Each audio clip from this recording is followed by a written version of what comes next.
Hello, in this video I'm going to go through a projectiles question. So we haven't got a diagram, so we can pull something together while we're reading through the text. Emma in a park with her dog, throws the ball, catches it. Great, right, so we've got the ground horizontal, which is fine. Throws the ball from a point 1.2 meters above the ground. So we've started off at a height of 1.2 meters. And the dog catches the ball 0.5 meters above the ground, so we've got a slight drop there in elevation.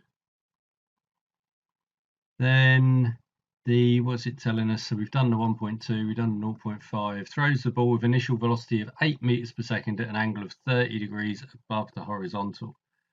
Right, so 8 meters per second and then 30 degrees above the horizontal. Right, so that's all of the information they've given us.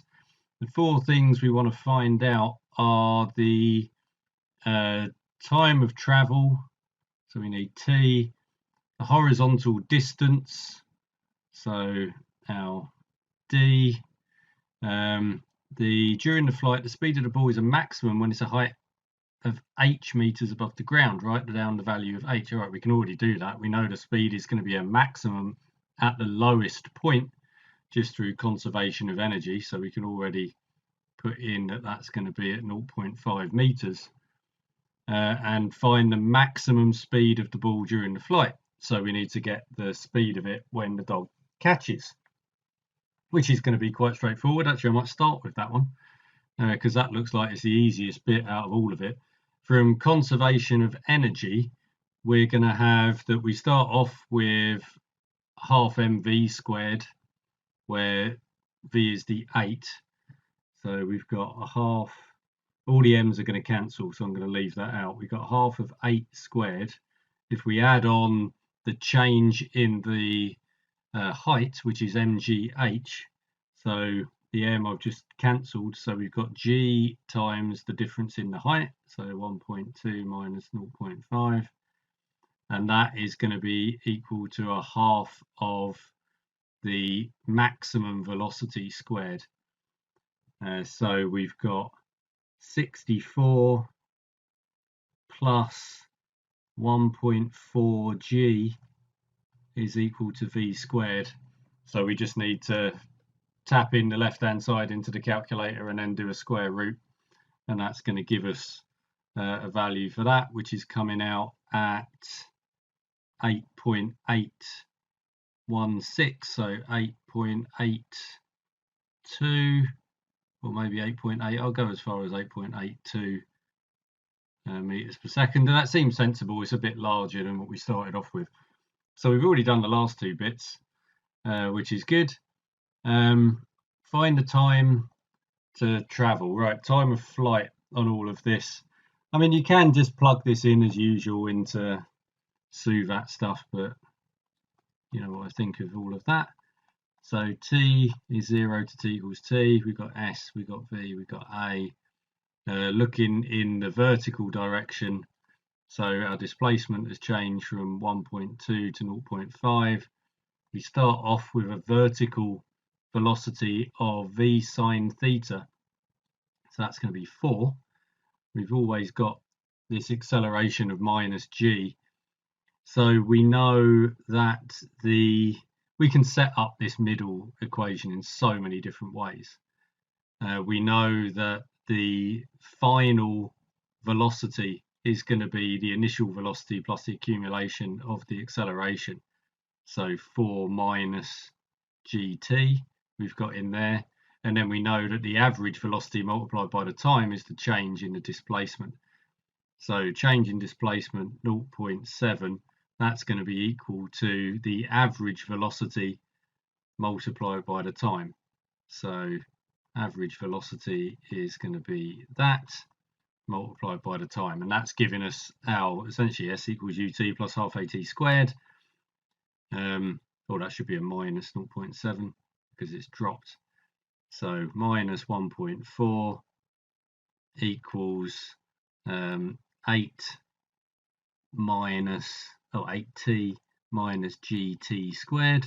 So we've just got a quadratic gt squared minus 8t minus 1.4 equals 0. So you can either dump that into the calculator, or I suppose we could go through the process here of, let's complete the square.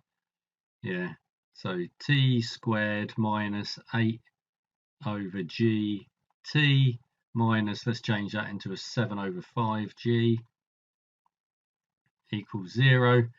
So we're going to have, all in all, t minus 4 over g all squared is going to be equal to 7 over 5g plus 16 over g squared. And then we're going to have to square root and then add on the 4 over g. So it's giving us, I mean, one thing with this, I mean, I suppose you do get it from the formula as well, is that you get an exact answer.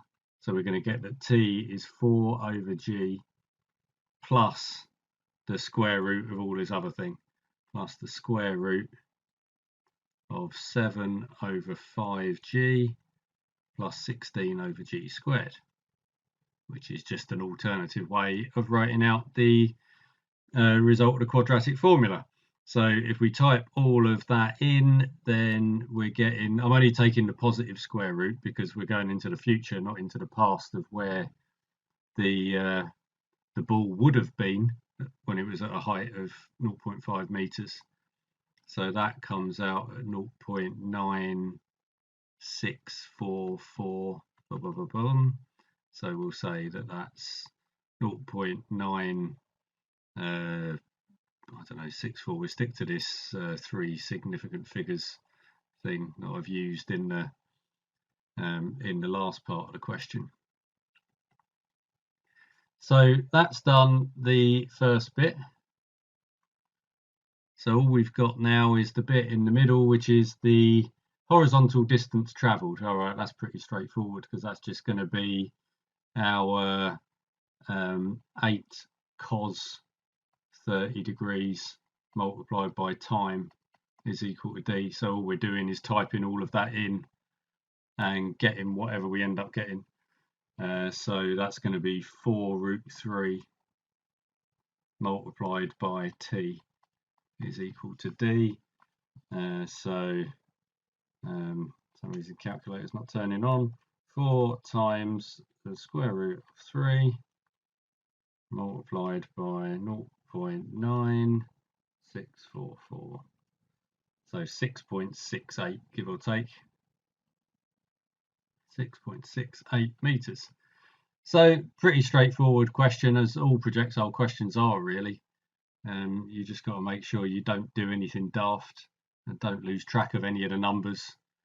But try and use, I think the most interesting part of this question was the last part, where thinking of it in terms of conservation of energy rather than, I know you end up in the same place if you're doing v squared equals u squared plus 2as.